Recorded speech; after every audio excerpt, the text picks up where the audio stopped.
أعوذ بالله من الشيطان الرجيم. بسم الله الرحمن الرحيم. طه ما أنزلنا عليك القرآن لتشقى إلا تذكرة لمن يخشى تنزيلا ممن خلق الأرض والسماوات العلا. الرحمن على العرش استوى له ما في السماوات وما في الأرض وما بينهما وما تحت الثرى. وإن تجهر بالقول فإنه يعلم السر وأخفى. الله لا إله إلا هو له الأسماء الحسنى. وهل أتاك حديث موسى إذ رأى نارا فقال لأهلهم كثوا إني آنست نارا لعلي آتيكم منها بقبس أو أجد على النار هدى. فلما أتاها نودي يا موسى إني أنا ربك فاخلع عليك إنك بالواد المقدس طوى. وأنا اخترتك فاستمع لما يوحى.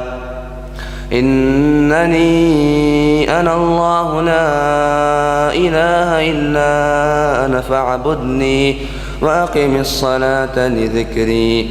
إن الساعة آتية أكاد